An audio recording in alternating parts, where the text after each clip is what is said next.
श्री स्वामी समर्थ सर्वांना. तर स्वागत आहे म्हणजे श्री स्वामी समर्थ ताईंनो सॉरी बरं का. तर माझ्या लाडक्या ताई कशा आहेत सर्वजणी, आणि कालच्या आलेल्या कमेंटसाठी, तुमच्या प्रेमासाठी, तुमच्या लाईकसाठी अगदी मनातून हृदयातून तुमचे धन्यवाद आहे ताईंनो. तर मी सकाळी सकाळी बनवत होते, रात्री जसं की आणून ठेवली होती मेथीची भाजी ह्याच्यामध्ये. तर ते मेथीची भाजी मी मसुरा मुगाची डाळ टाकून मस्त अशी मेथीची भाजी बनवून घेतली. तोपर्यंत इकडं कणिक पण मळून ठेवली होती, कारण कणिक जशी भिजल ना तर चपात्या छान येतात. आणि मला करायची होती मुगाची चिले, तर त्याच्यासाठी मी मुग आणि त्याच्यात थोडेसे तांदूळ टाकून भिजायला रात्रीच घातलेलं होतं. तर असे मला पौष्टिक नाश्ता बनवायचा होता. तर नुसत्या मेथीच्या भाजीनं भागत नाहीये, कारण नुसती सुकी सुकी भाजी खायला थोडासा तोटरा बसल्यासारखं होते. म्हणून मी मस्त असं वरण लावलं होतं. वरण तेवढं सुंदर शिजलं होतं ताईंनो, विचारूच नका. आणि त्याच्यात मी टोमॅटो, कांदा, टोमॅटो, कढीपत्ता, भरपूर असा लसण घातला, भरपूर कढीपत्ता घातला, मेथ्या घातल्या. आणि वरण फोडणी देताना कधीच फोडणीच्या ह्याच्यात वरण नाही टाकायचं ताईंनो. अगोदर थोडंसं एक वाटीभर का होईना अर्धा ग्लास पाणी घालायचं आणि नंतर वरण घालायचं. असं वरण करून बघा तुम्ही, एक नंबर मध्ये चव होती बघा. वरणाला टेक्स्चर सुद्धा छान येते, वरणाचा कलर छान येते. तुम्ही नक्कीच एकदा असं वरण करून बघा. आणि वरणाची चव वाढवण्यासाठी, अजून थोडी लज्जत वाढवण्यासाठी त्याच्यामध्ये घालायची एक थोडीशी चिमूटभर साखर. असं वरण जर तुम्ही केलात ना ताईंनो, नाही खाणारा माणूस सुद्धा खाते. नक्कीच असं वरण तुम्ही करून बघा. एकीकडे वरण केलं, एकीकडे भाजी केली, एकीकडे पोळ्या पण टाकून घेतल्या. आणि नंतर मला करायचे होते मुगाचे चिले. आहो येऊन बसले होते नाश्त्यासाठी, त्यांना जायचं असते 7 वाजता. त्याच्यामुळे 6:30 किंवा 6:40ला मला नाश्ता द्यावाच लागतो. तर असा पौष्टिक नाश्ता मी सकाळी चटणी केली. चटणी काही शेअर केली नाही, कारण चटणीमध्ये काय होतं ताईनं, तर इकडे मुगाचे दोशे टाकत टाकत इकडे वरण फोडणी दिली, तर आहोंचा डबा भरला. वरण थंड होईल म्हणून मी उघडाच डबा ठेवला होता. आणि 10 मिनिटं माझ्या आहो स्वामींच्या समोर हात जोडून सकाळी सकाळी उभेच असतात. तर प्रार्थना करायची ताई.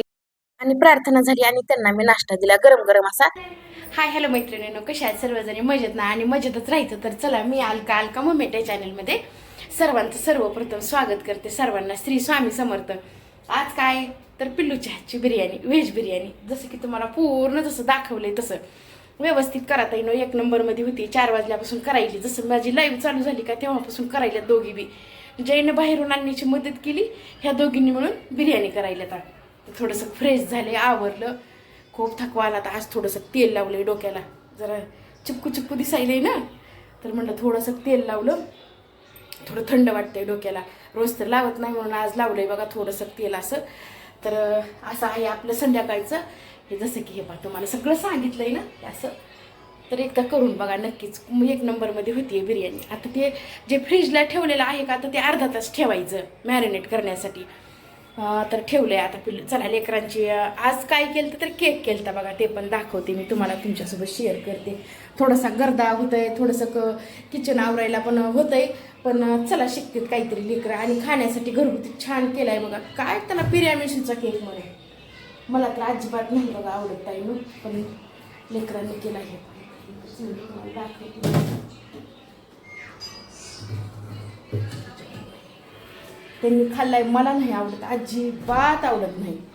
त्यांच्या पप्पाला ठेवलाय त्यांनी, कसलाच आवडत नाही ताईनं. मी हात सुद्धा लावला नाही का, टेस्ट सुद्धा केला नाहीये बघा. तर हे पहा, हे आहे पिरॅमिसो काय मला म्हणता बी नाही, त्याचा केक आहे. तर एक नंबरमध्ये झाला आहे बरं का ताईनं. मुलींनी लेकरांनी इतकं छान केलं आहे ना. ह्याच्यात काय काय टाकलं, दुपारी माझी जेव्हा लाईव्ह चालू होती त्यावेळेस केला आहे. आता हे बिर्याणीचा कुठं ना 4च्या लाईव्हमध्ये केला आहे. करतेत पण घरी असल्या, चला शिकतेत थोडंसं. तर हे आहे आपला पिरॅमिसोचा केक. अर्धा खाल्ला आहे, पूर्ण दाखवायला माझ्या लक्षातच नाही. थोडंसं का असं हे पहा, एक नंबरमध्ये होते. काय काय टाकले मला काहीच माहीत नाही, मी तुम्हाला विचारून सांगल ताईंना. बिर्याणी वगैरे झाली, भांडे घासून बाहेर ठेवले. आणि मला त्या भांड्यातलं काय पाहिजे होतं मलाच कळत नव्हतं. मी आले, काय घ्यावं तेच कळत गेलं. बाहेरचं वातावरण बघू शकता तुम्ही, रात्रीचे वाजलेली होते 8:30. आणि पिल्लूने बिर्याणी मस्त अशी केली होती. सगळे भांडे बाहेर घासून आणून बाहेर पाणी नितळायला ठेवली होती. जेवढं पाहिजे तेवढं घरात घेऊन गेले. नंतर थोडंसं म्हणलं बाहेर थोडा फेरफटका मारावा म्हणून आले होते, कारण मला वातावरणाशी निगडीत राहायला आवडतंय ताईनो. त्याच्यामुळे थोडंसं बाहेर फिरले. आणि ही बघा, ही इथं बिर्याणी मॅरिनेटसाठी पिलून सगळ्या अशा भाज्या वगैरे सगळ्या उकडून घेतल्या होत्या. आणि त्याच्यामध्ये दही मसाले टाकून ते फ्रीजला मला ठेवायचं होतं अर्धा तास. आणि हे आहेत आपले बिर्याणीचे तांदूळ, मस्त अशी शिजवून घेतले होते. तिनंच करू लागली सगळं, बाजूला तिनं आहे आता. ते पहा, तिनं काय करू लागली की कांदा तळू लागली. फक्त कॅमेऱ्यात लेकर येत नाही तेवढंच आहे ताईनं. तर तिला मी विचारत होती की आता काय राहिलंय किंवा काय करायचंय, तर तिनं सांगत होती हे टोमॅटोला उकडायची गरज नाही, कारण तेलामध्ये मॅश होतात.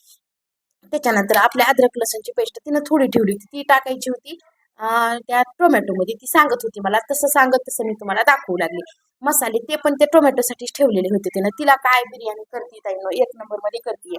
आणि जे काही सामान नव्हतं ते लेकरांनी काय त्यातली कुठून कुठून मागवलं की आणि अशी बिर्याणीचं बेत आजचा संध्याकाळचा केला. तर थोडासा राडा होतोय किचनमध्ये ताईनं, पण असू दे लेकरं शिकतात.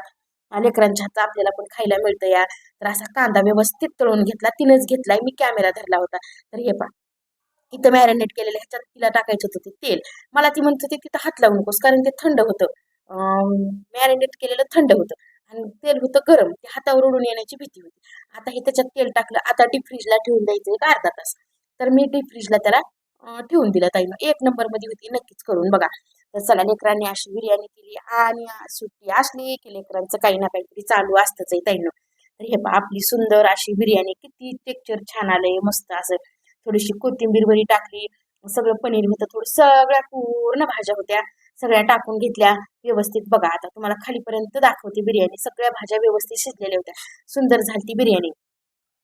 आणि जे इथं बसलेला असते माझ्यापाशीच बघा, हे करताना, एडिटिंग करताना, कारण मला तेवढं अजून समजत नाहीये, त्याच्यामुळे थोडंसं त्याला विचारत असते. आपल्यापेक्षा आजकाल ह्या नवीन पिढीला आपल्याला जेवढं समजत नाही तेवढं त्यांना समजतंय ताईंना. तर ह्या आजचा असा होता ब्लॉग, कसा वाटला सांगायला विसरायचं.